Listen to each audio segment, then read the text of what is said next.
अस्सलाम वालेकुम everyone, welcome back to the new vlog. क्या हाल है आप सभी की? उम्मीद करती हूँ बिल्कुल खैरियत से होंगे।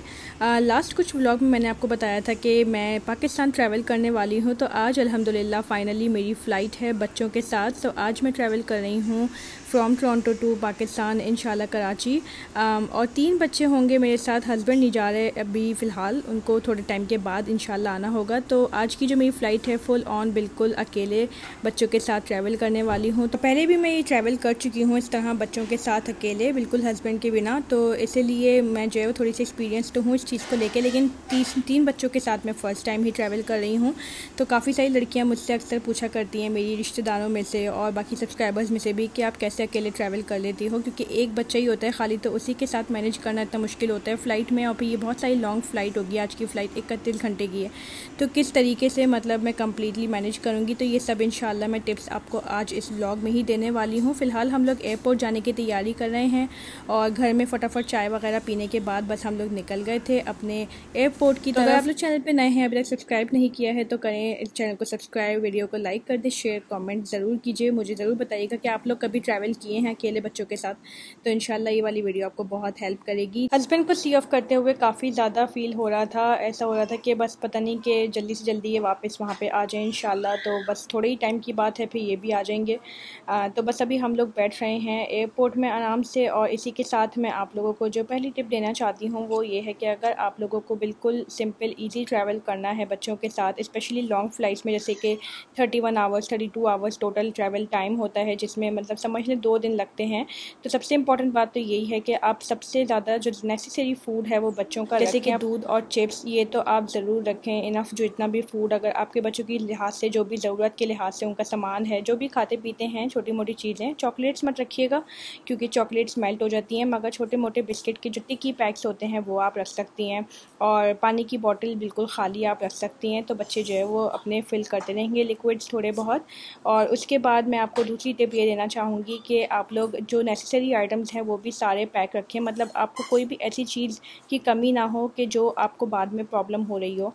तो आपको नैपीज़, एक्स्ट्रा ब्लैंकेट, अगर आप जैसे छोटे बच्चे के साथ ही ट्रैवल कर रही हैं तो उसके लिए ब्लैंकेट, नैपीज़ होने चाहिए और एक पेयर आप कपड़ों का ज़रूर रखें सबके लिए, मतलब हर बच्चे के लिए और अपने लिए भी। तो अगर चेंज करने की ज़रूरत पड़े, अल्लाह ना करे कोई स्पिल हो जाए, वाटर कुछ हो, तो डेफ़िनेटली बच्चों के साथ तो ज़रूरत पड़ ही जाती है कपड़ों की, तो इसलिए वो तो आप ज़रूर रखें। फ़ूड को तो आप आराम से अपने बैग्स में, किसी भी जैसे आपके हैंड बैग होते हैं उसमें डाल सकते हैं, जो कैरी कर सकते हैं आप अपनी बैग पे। और उसके अलावा जो सामान होता है वो आप उसके लिए कैरी ऑन बैग रखें अपने साथ। कैरी ऑन बैग को हैंडल करना काफ़ी आसान रहता है, उसमें व्हील्स होते हैं, तो वो आपको ईच मतलब अलाउ होता है 7 kg का, हर एयरलाइन वैसे अलाउ करती है। तो मेरे केस में तो 4 अलाउ थे, मगर मैं एक ही लेके गई क्योंकि जितने ज़्यादा होंगे उतना ज़्यादा कन्फ्यूजन और बहुत ज़्यादा सामान भी नहीं होना चाहिए हाथ में, तो एक भी काफ़ी होता है, इसमें आप ये इंपॉर्टेंट सामान रख लें। और इसके अलावा एक और चीज़ मैं बोलना चाहूँगी कि अपनी फ़्लाइट्स के लिए ना प्रॉपर आप टाइम मार्जिन रखिए, कि जैसे अगर आप इंटरनेशनल ट्रैवल कर रही हैं तो 3 घंटे का मिनिमम भी मार्जिन रखें। भले से वो ट्रांजिट हो या भले से वो मेन फ़्लाइट हो, जैसे कि हम टोरंटो से निकल रहे हैं तो मैंने 3 घंटे 3.5 घंटे पहले ही घर छोड़ दिया था और हम निकल गए थे एयरपोर्ट के लिए, डिपेंडिंग कि आपका कितना दूर है घर से एयरपोर्ट। लेकिन यह है कि 3.5 घंटे पहले आप पहुँच जाएँ, बिकॉज़ बच्चों के साथ ना बहुत सारी चीज़ें होती हैं, टॉयलेट्स वगैरह जाना होता है उनको, बार बार कुछ खाना होता है, स्लो चल रहे होते हैं, तो बेहतर है कि आप 3 घंटे के पहले ही पहुंच जाएं एयरपोर्ट। और साथ ही में ट्रांजिट, जैसे अगर आप बुक कर रही हैं, जैसे मेरा ट्रांजिट अबू धाबी में होगा, टोरंटो से निकलने के बाद अबू धाबी, तो वहाँ पे मेरा तकरीबन 4 घंटे का स्टे है।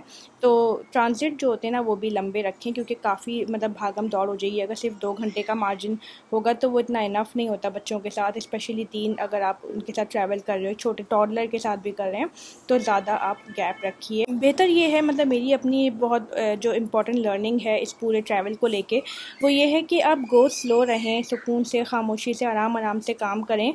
कोई आपको बहुत ज़्यादा तेज़ी करने की ज़रूरत नहीं है। अगेन अगर आप इतना मार्जिन रखेंगी फ़्लाइट्स के बीच में तो आपको बहुत ज़्यादा कोई टेंशन नहीं होगी, रश नहीं होगा किसी तरह का, एंड आप स्लोली करते जाएंगी। टेक अ डीप ब्रेथ, अगर आपको जो है वो लग रहा है ओवरवेलमिंग हो रही हैं चीज़ें, बिकॉज शुरू के तो 10-12 घंटे गुजर जाते हैं, मगर एंड पे आते आते काफ़ी ज़्यादा थकन होना शुरू हो जाती है, उसकी वजह से आप पैनिक ना हो। तो बेहतर है कि आप स्लोली चलें हर चीज़ को लेके, और जो इम्पोर्टेंट स्टफ़ होता है आपके पास, जैसे जो डॉक्यूमेंट्स होते हैं, पासपोर्ट होता है, इस तरह की चीज़ें, वो आप मतलब चेक करते रहो थोड़ी देर में कि आपके पास एवरीथिंग इज़ इन प्लेस। याद रखें हर चीज़ को, मतलब किस जगह पे क्या चीज़ रखी हुई है, ये मोस्ट इम्पॉर्टेंट है। तो जहाज़ में स्क्रीन होती है, तो बच्चे ज़्यादातर टाइम एंटरटेनमेंट के लिए स्क्रीन ही देख रहे होते हैं, उसमें गेम्स भी होते हैं, हर चीज़ होती है।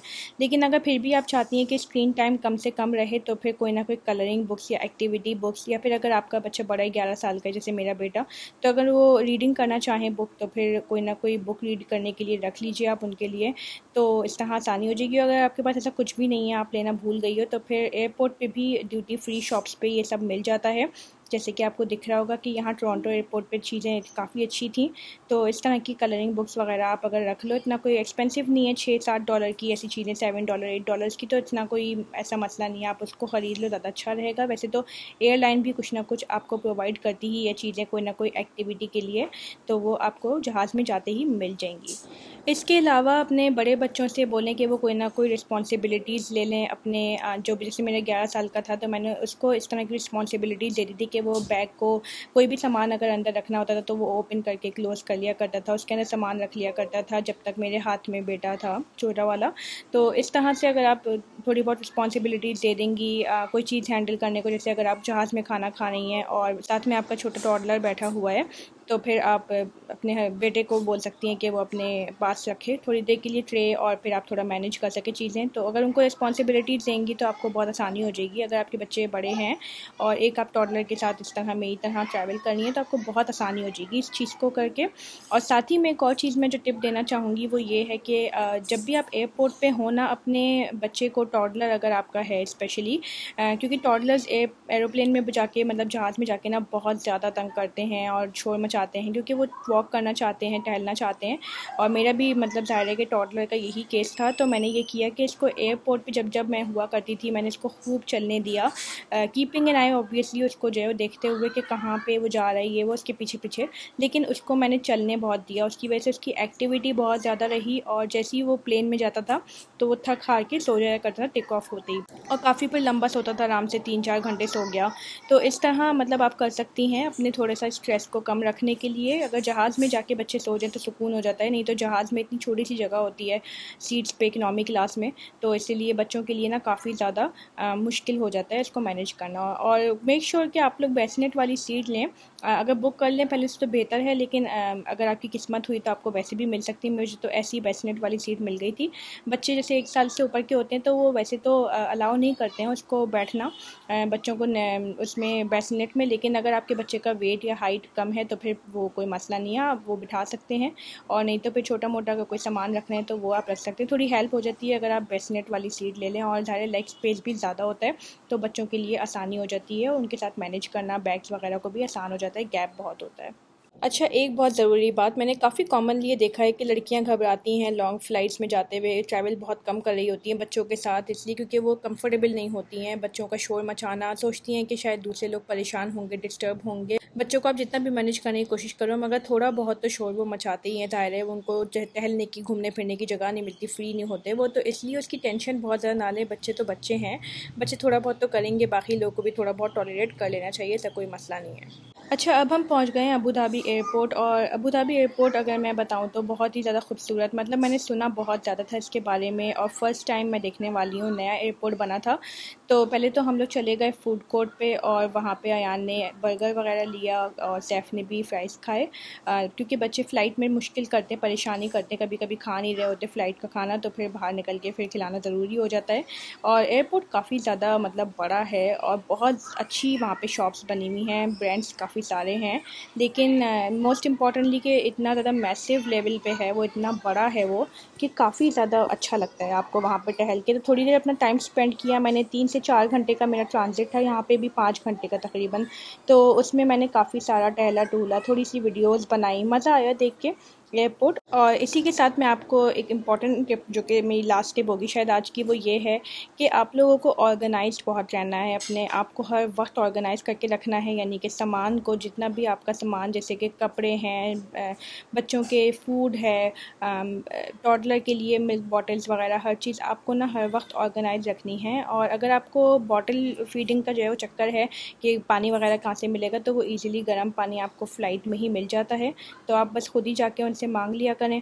और अपने जो बेबी फार्मूला वगैरह वो सब जो है अपने पास रखें। और ये तमाम चीज़ें ना आप ऑर्गेनाइज़ करती रहें, यानी कि जिस चीज़ का जो बैग है उसके अंदर बार बार डालती रहें। कोई चीज़ फैलनी नहीं चाहिए, सामान फैलना नहीं चाहिए। अगर ज़्यादा हो जाएगा ना तो फिर उस सूरत में आप काफ़ी ज़्यादा कंफ्यूज भी हो सकती हो, सामान ऊपर नीचे भी हो सकता है, मिसप्लेस भी हो सकता है। तो सबसे इम्पॉर्टेंट बात, ऑर्गेनाइज रखें अपने तमाम आइटम्स को ऑल द टाइम।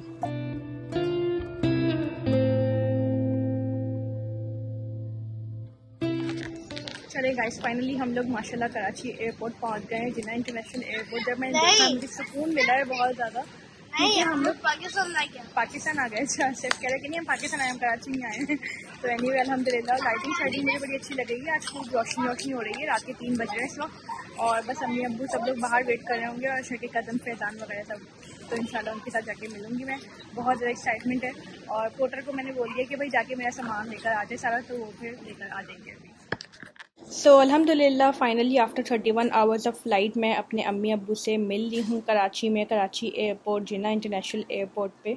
और जब मेरे अम्मी अब्बू को मैंने देखा, अब मेरे 1 साल के बाद ऑलमोस्ट मुलाकात हो रही है दोबारा, मुझे बहुत ज़्यादा अच्छा लगा। ख्वाहिश बहुत थी उनसे मिलने की। और साथ ही में मेरी भतीजी माशाल्लाह से, जो कि ऑन 7 मंथ्स की है, मैंने उसको नहीं देखा था अब तक। तो सबसे ज़्यादा एक्साइटमेंट उसी से मिलने की थी। अम्मी अब्बू से तो थी अपनी जगह ऑब्वियसली।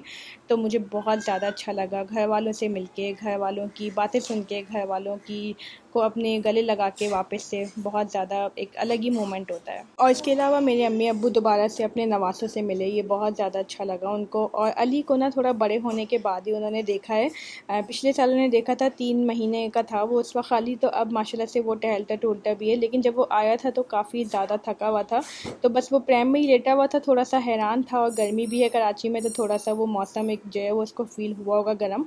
रात के 4 बजे मैं पहुंची थी, तो इस तरह बस। और जो है उसके साथ मेरे जो हस्बैंड के कज़न्स थे वो भी सब लेने आए थे। उन्होंने फिर मेरे बच्चों को बर्गर शर्गर भी खिलाया, आराम से ये लोग बैठे, कुछ रिलैक्स किया। और बस अल्लाह ताला तमाम लड़कियों को अपने पेरेंट्स से मिलना नसीब करे, मेरी तो यही दुआ है। आई होप कि आप लोग फिर नेक्स्ट व्लॉग का ज़रूर वेट करेंगे इंशाल्लाह, जिसमें मैं अपने जितने भी पेरेंट्स के लिए और अपने भाभी के लिए, बाकी लोगों के लिए भी, अपनी हस्बैंड की खाला वगैरह के लिए गिफ्ट लेकर आई हूँ। तो इंशाल्लाह उनकी अनबॉक्सिंग करूँगी, अनपैक करूँगी उनको, और आपको भी शो करूँगी कि मैंने किस तरह के गिफ्ट्स उनके लिए पैक किए थे और मेरे हस्बैंड ने। तो इंशाल्लाह ताला वो भी शो करूँगी। आप लोगों से मुलाकात होगी अगले व्लॉग में। अपना ख्याल रखिएगा, बहुत दुआओं में याद रखिएगा। अल्लाह हाफ़िज़।